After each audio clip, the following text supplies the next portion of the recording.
这是最寒酸的古墓，面积仅有3平方米。就是这座连盗墓贼都不稀罕的古墓中，出土了225件国宝级文物，豪华程度甚至超过了秦景公大墓。神秘的墓主人究竟是谁？双击点个超级赞，跟着阿金一起往下看。这天，陕西省宝鸡市的一名考古人员在建筑工地上无意间发现了几块破损的汉代陶瓷片。出于工作的负责，他准备例行勘探一下。6天过去了，经过勘探得知，下面有座长方形的墓葬。勘探上来的土质中还有板灰和朱砂，朱砂具有防腐作用，在古代等级制度森严的地方，只有贵族才能使用。经过勘探得知，朱砂的厚度竟然足足有5公分。考古人员立即意识到这座墓地非同寻常。朱砂一般是用来保存尸体和器具的，但是厚度都不会超过2厘米。宝鸡作为周秦王朝的发源地，又是位置险要的关中腹地，而秦公1号大墓就是在这里被发掘出来的。它作为中国历史上被发掘的最大墓葬，占地面积多达5334平方米，相当于在地下埋葬了一个足球场大小的8层楼。那么5公分的朱砂会不会和秦有关系呢？又或者里面埋葬了一位和秦景公一样的人物？半个月后，对这座墓葬的发掘工作正式开始。考古人员在下面一共发现了2座墓葬，一座是出土陶片的1号墓葬，另一座是发现朱砂的2号墓葬。但是2号墓的发掘结果却令众人有些失望，因为墓葬的规模十分简陋，仅有3平方米大小。在巨大期待和现实的碰撞下，考古人员的兴奋劲儿一下就被浇灭了。当众人认为这只是一个普通的墓葬时，接下来发现的事情令众人都大吃一惊。只见在一位考古人员脚下清理出来的一件物品，这是一个剑柄，剑柄通体用黄金浇铸而成，花纹镂空浮雕，华丽无比。再仔细一看，剑柄上还镶嵌着绿松石作为装饰，与金质剑柄交相辉映。齐明放光，他这个是五颜六色，这整次呢，我就问钱老说这个，这个啥东西我真没见过。他们就跟我都给钱，他们说这就是有钱来买金镶玉。金和玉的结合是春秋晚期才开始，虽然现在金镶玉的技术已经成熟，但是在当时只有春秋晚期才能掌握。这项工艺在历史上曾多次失传，迄今为止只有台北故宫博物馆保留有中国最后一代乾隆年间的金镶玉作品。你认为这件文物已经够精美的吗？而接下来的发现更加令人吃惊。这座连盗墓贼都不稀罕的3平方米穷人墓中，竟出土了200多件国宝级文物，陪葬规格甚至超过了秦始皇陵。这座神秘的古墓主人究竟是谁？为何会被埋葬在如此简陋的墓穴中呢？只见一把铁制剑刃出现在众人眼前。铁器的制作在春秋时期才刚开始萌芽，任何一把铁剑的价值都可能超过黄金。而秦朝也是最早掌握铁器技术，才能在诸侯国的竞争中脱颖而出。但是在这座墓中却出土了3把精美绝伦的金柄铁剑。更令人难以想象的是，在这座春秋墓葬的发掘中，同样的金柄合成器就有24件。是怎样的一位人物才能拥有如此惊人的陪葬品呢？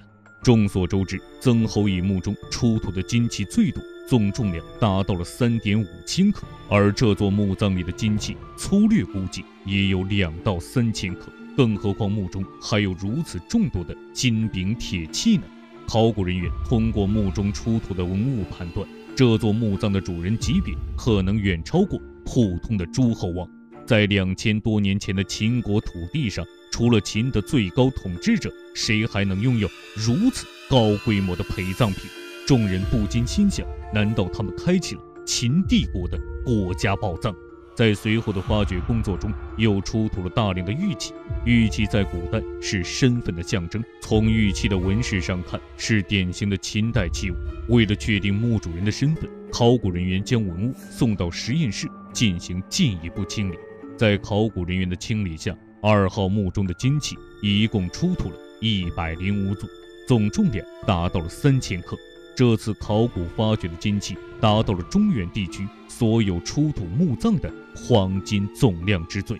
随后，考古人员又清理出来了19件铜打造的马器。但是此时有个疑问出来了，那就是在墓中没有发现一件车器。按照秦朝的习俗，应该车马器同在才对，但是这座墓葬却与众不同，并且代表身份的青铜礼器也都没有发现。虽然墓中文物收获颇多，但是关于这个墓室的谜团也越来越多。但是随着墓中又一件文物的出土，使这些谜团逐渐被解开。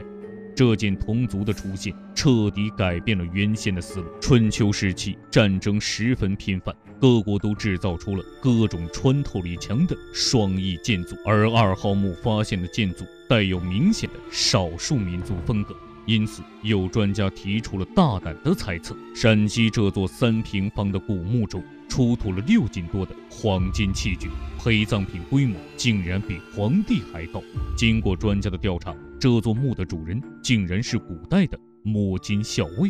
通过墓中出土的兵器，专家认为这是西北戎王墓。《秦本纪》中记载了秦穆公37年时，秦国灭掉西戎12国之后，将戎国的戎王全部迁到了秦国内地进行监管。这个推测瞬间激起了千层浪，学者们众说纷纭，因此有了2种观点，分别是中原王墓说和西北戎王墓说。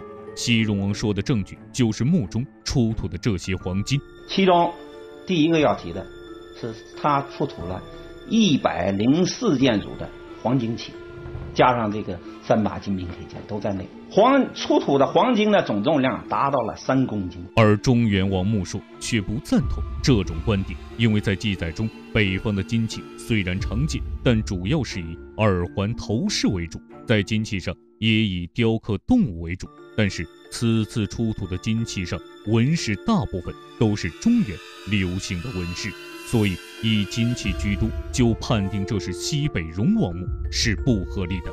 不过提出这个观点的考古学家却认为，这个墓虽然出土了大量的金器，但是中原贵族墓葬中常见的青铜礼器却一件都没有发现，所以他认为这就是西北戎王墓。他这个墓葬里边就没有出土秦国的官员所带有的象征性的青铜礼器。这不是说他经济上达不到，而是说政治上不许可。他是一个被秦国打败了的、俘虏了的，被看押在这个地方的戎国的国王。两方对此一直争论不休。由于这2种结论都没有确切的证据来证明，所以这场辩论也就不了了之了。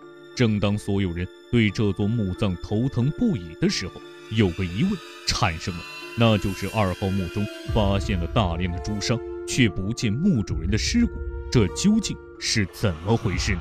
不过在1号墓中却发现了骸骨，对于这一现象，考古人员推测，这很有可能这里根本就没有人，而是一座假墓，又或许是埋葬宝物的窖藏。上个世纪80年代，盗墓活动猖獗，特别是在陕西，几乎每座古墓都是盗洞的痕迹。最严重的就是秦宫大墓，247个盗洞直达墓地，是全国被盗墓中盗洞最多的一座，但是还是为我们留下了3000多件珍贵文物。此时，一位专家想到，2号墓中有如此众多的宝藏，会不会是盗墓贼用来埋葬宝物的地方？